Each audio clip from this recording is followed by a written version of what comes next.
नमस्कार, आप देख रहे हैं चैलेंज न्यूज 24 और मैं हूं आपके साथ सुजीता। आइए बढ़ते हैं खबरों की ओर। जनपद बांदा के विकासखंड बड़ोखर ग्राम चहितारा में वर्तमान गौशाला, जिसमें ना बोर्ड है, ना ही कोई सूचना पट, ना चिकित्सक का नाम, लगभग 210 गोवंश की पुष्टि ग्रामीणों के द्वारा की गई। इसी क्रम में गौशाला सिर्फ गेट और भोजन का स्थान देने से ही नहीं बनती, जबकि भोजन के स्थान पर सूखी पत्तियां और गोबर जैसी अन्य कचरा जैसी चीज़ें पड़ी हुई हैं, जबकि पूरे गौशाला परिसर में ना तो पानी पीने की व्यवस्था, ना ही छाया की व्यवस्था, ना ही भोजन की व्यवस्था, सिर्फ गंदगी का अंबार निवर्तमान ग्राम प्रधान जयकरण गुप्ता के कृतियों को स्पष्ट करता है। ग्राम सचिव गुड़िया सिंह के पूछने पर भी कोई स्पष्ट उत्तर नहीं मिलता। वर्तमान ग्राम प्रधान कार्यलाल प्रजापति भी अपना पक्ष रखने से दूर भागते गए। जहां पर पानी की व्यवस्था नहीं, छाया नहीं, गड्ढे का पानी पिलाने में उपयोग कर रहे हैं। ज़्यादातर लोगों द्वारा इस बदहाल व्यवस्था का हाल पूर्व प्रधान के द्वारा बनाया गया है। लाखन प्रजापति, राम सेवक दिलीप कुमार ने सदैव यही बुरा हाल रहता है स्पष्ट किया। विगत साल से माननीय मुख्यमंत्री जी के लगातार निर्देश एवं गोवंश की व्यवस्थाओं के लिए धनराशि अवमुक्त की जा रही है। इन धनराशियों का पूर्ण दुरुपयोग दिखाई दिया। भोजन के लिए भूसा नहीं, पीने के लिए पानी नहीं, बारिश में छाया नहीं। इन अनियमितताओं के संदर्भ में लगातार नवागंतुक जिलाधिकारी बांदा को अवगत कराने के बावजूद भी आज तक शासन के निर्देशों की ताक में रखकर गोवंश के साथ में कर रहे हैं जाति। गौशाला परिसर में प्रवेश के रास्ते का उपयोग भी बुरे बदहाल स्थिति में गोवंश के अलावा इंसान भी उस रास्ते से बचकर सुरक्षित निकलना असंभव। ग्रामीणों की माने तो यह समस्या विगत 5 वर्षीय से ही बताते हैं, जबकि वर्तमान ग्राम प्रधान के चुनाव से बाद भी इस बुरे हाल में है ग्राम चहितारा की गौशाला। कब तक चलेगी धांधली, जिनका शिकार होते रहेंगे बेजुबान गोवंश। जिलाधिकारी के द्वारा शासनादेश के अनुपालन की सख्ती के बाद भी कोई भी नहीं दिखता परिवर्तन। विगत 5 वर्षीय योजनाओं से लाभान्वित होकर भी उड़ाते हैं वरिष्ठ लोगों की नज़रअंदाजी का मजाक। खंड विकास अधिकारी बड़ोखर के संज्ञान में देने पर भी अव्यवस्था का हवाला दिया गया। इसी क्रम में श्री वेद प्रकाश मौर्य, मुख्य विकास अधिकारी जनपद बांदा से संवाद में ग्राम चहितारा में की हुई अनियमितताओं के संदर्भ में गौशाला की बदहाली स्पष्ट रूप से रखने पर संबंधित अधिकारी पर हुई अनियमितताओं की जांच कर कृत कार्रवाई का आश्वासन समाज हित में रखा गया।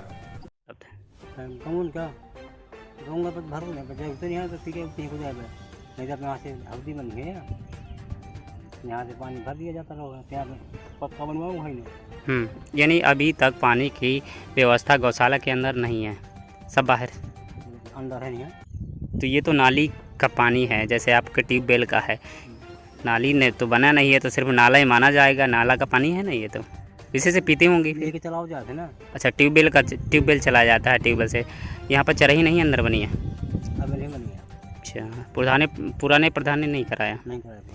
कितने दिन हो गए ये जो नए प्रधान बने हुए? अब 3 महीने पे लगभग 3 से 4 महीने। अभी तक यहाँ पर कोई व्यवस्था नहीं कराएगी, जो कि सरकार का दावा है कि सभी जगह गौशाला अच्छी रूप से और सारी व्यवस्थाएं करानी चाहिए, मगर यहाँ पर तो प्रधान जी कुछ भी नहीं कराए हैं। ऐसा क्यों? रोजे करा थे कि बनवाओ यार, मौसम सामान नहीं आ पाते हैं भाई। आप लोगों के आप लोग अन्ना प्रथा से खुद ही परेशान होंगे। गैया जो छुट्टा हैं तो आप लोगों के खेत वगैरह सब चर देती होंगी, तो आप लोगों को कैसे निजात मिलेगी अगर यहाँ पर इस तरह की अव्यवस्था गड़बड़ है? किस तरह होगा?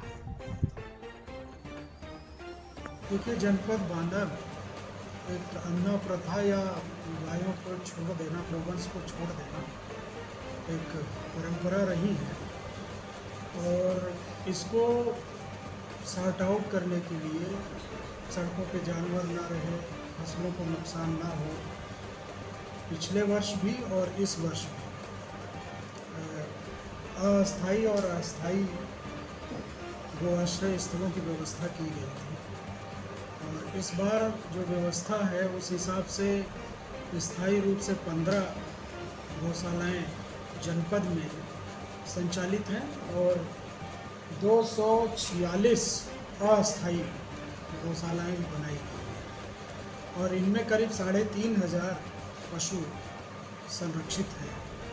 ये ठीक है, ये हम आपकी बात मान सकते हैं कि शायद चहितारा या 1-2 गाँव में जहाँ आपको ये समस्या मिली है, वहाँ के डॉक्टरों की या ग्रामीण स्तर पर सचिव और प्रधान की लापरवाही हो सकती है। मेरे संज्ञान में आया है, मैं विशेष रूप से इसको वहाँ पर जो रिस्पॉन्सिबल हैं, चाहे वो पशु चिकित्सा अधिकारी हों, चाहे ग्राम स्तरीय सेक्रेटरी हो, ADO हो या BDO हो, उनका स्पष्टीकरण लेते हैं और ये व्यवस्था सुनिश्चित कराई जाएगी, क्योंकि इस समय अब फसलें बोई जा चुकी हैं और किसी भी दशा में जिलाधिकारी महोदय द्वारा जो बैठकें ली जा रही हैं, मेरे द्वारा जो बैठकें डॉक्टर्स की और खंड विकास अधिकारियों की ये नगर पालिका की ली गई है, उसमें ये स्पष्ट निर्देश है कि उनके जो आश्रय स्थल पर जो व्यवस्थाएं होनी चाहिए उसको सुनिश्चित किया जाए और जानवर छुट्टा घूमते हुए ना पाए जाएं। लेकिन अभी कुछ कर्मचारियों की ढिलाई है, जैसा आप बता रहे हैं, तो उनके खिलाफ कार्रवाई। सर जैसे